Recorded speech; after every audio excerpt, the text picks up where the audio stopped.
Hey everyone, Ian here. So today we're going to be looking at the framework Mainboard, and you may remember me saying in my last video that I got sent one of these as part of Framework's developer program. And what's interesting about the framework, the Mainboard that goes into their laptop, is that it can work fully functionally without being inside the shell itself.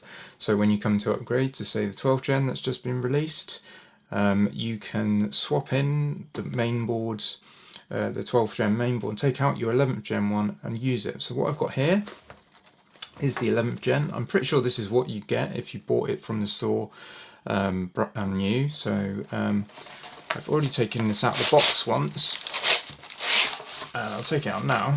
But what I need to do today is actually figure out if I can get this thing to boot so that I can use it in my projects. And because I don't have a machine, because I've sent it back in order to take a look at the 12th gen, I have to figure out how to get this to boot without having a laptop or the power supply, the original power supply or anything like that. And I just want to see if I can actually do it, if it's possible. Framework does have a, or at least there's a community post that I spotted, which gives some tips for this. Quite like the packaging, I have to say, with this. Like, it's all recycled, it's lovely to see. And I've already taken a look at this board, but it's exactly what we saw when I was assembling the framework laptop. So let's take it out of the packaging. In fact, I'm going to leave it on there just to be safe. And yeah, that's a framework mainboard indeed. I have already grounded myself previously, by the way. So the other things that I have to play into this are, and I will put that to one side for now. So I have the original RAM that I used in my assembly originally. I have an Anchor Power Line 3 cable, which is a 100-watt cable, which is power delivery cable. I have the original hard drive that I installed, and I also have this GAN charger that I got from Ugreen, which is a 100-watt. Now, you need a 100-watt charger if you have an older version of BIOS, and you can use a 60-watt charger if you've got a newer version. Given that I don't know what version is going to come pre-installed on this, I've gone and got a 100-watt. Let's take a look at this, which is just going to be a charger, I believe. So, oh, that's heavy. Cripes. That is a heavy charger. And we have USB-C, USB-C, USB-C, and USB-A. We shall see if that works. We shall see.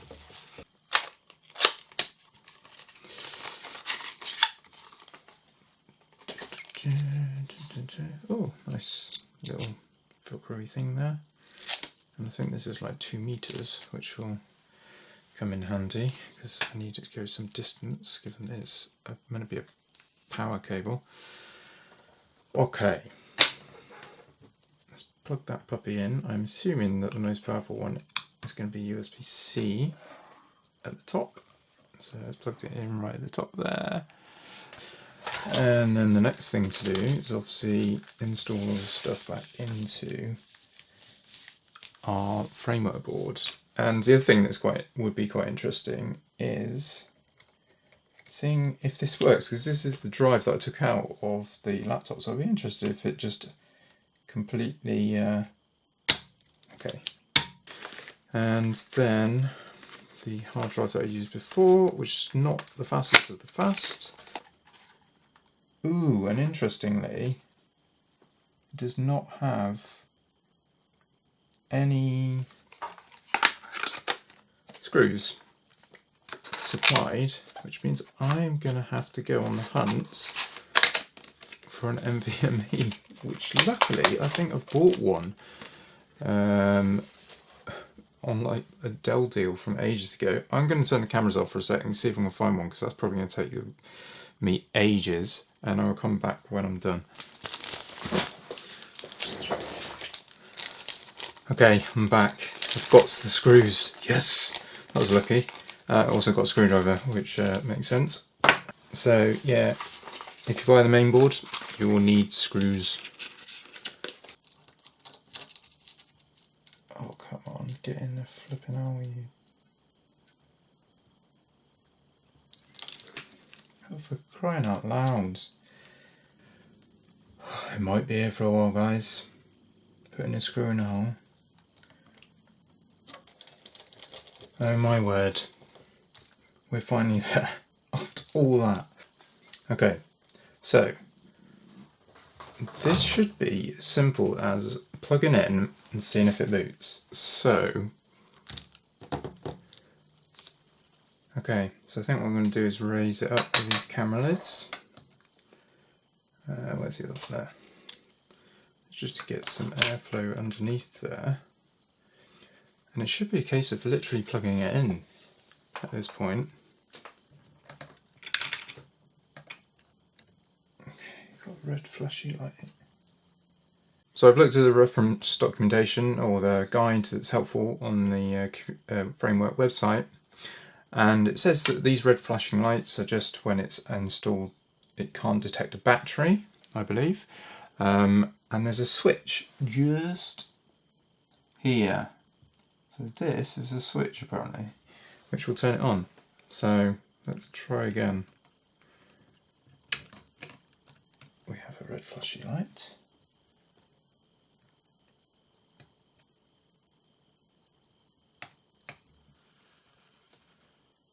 Ooh, something's happening. In fact, actually, let's plug in this.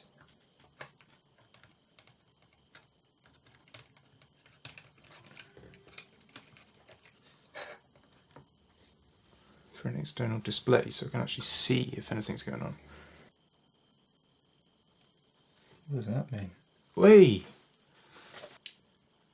Oh! Okay, the power's gone off again. What is it doing? It's now much later in the day. It took much longer to do things than I'd anticipated, and I wanted to explain what I've been doing and what I found out. So what I have here is the board. It is booted with a display showing. Also having another camera set up now, you might notice behind me.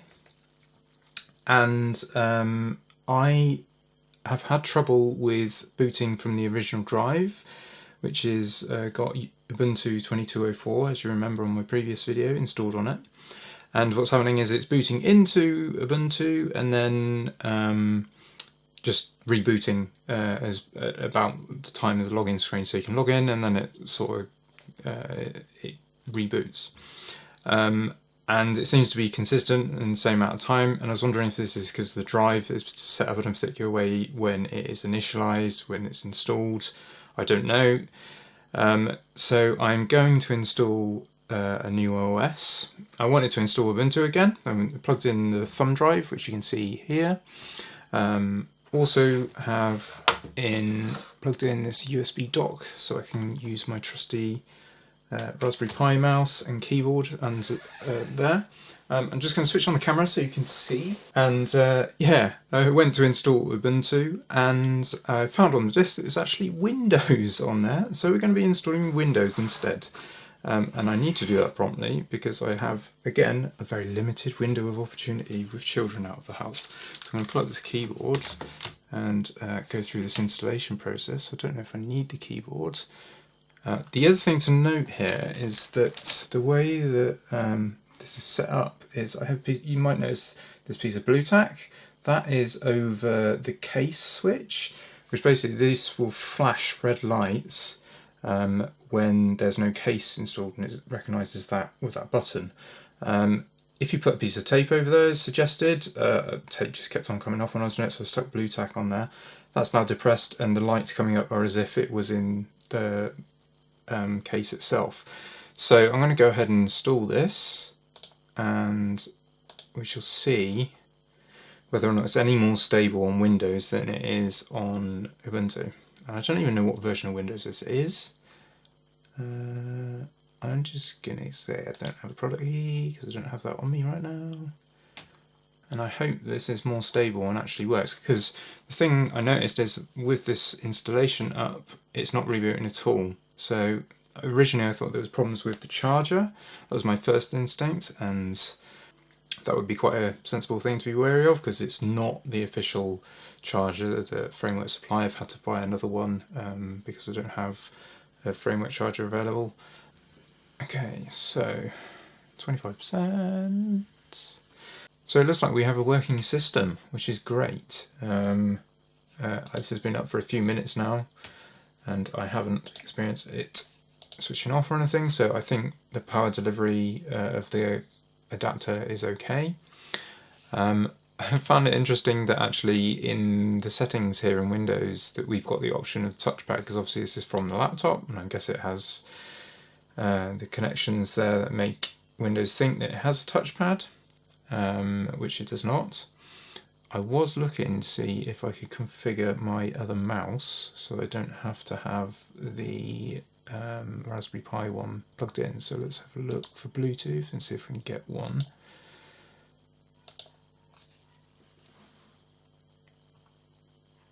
Okay, so I'm guessing that Bluetooth is also something that's connected through the case. So these are some of the things I've not thought about. Is actually we don't have internet, we don't have any kind of network connectivity on this thing. If we want to connect to the internet, we're probably going to have a wireless dongle, which we can get off another Raspberry Pi, and I'll check that out later. But yeah, there's not a whole lot you can do with the board without network connectivity, and out here I don't have it except for wireless. But yeah, it's working. It's a fully working system. It's good. I'm planning on using this in projects soon, so you shall see that in a future video. But yeah, I hope you enjoyed that, and come back for more on the channel, like it, and consider subscribing, like the video, all that sort of stuff. And I'll see you soon in a new video. Alright, bye for now.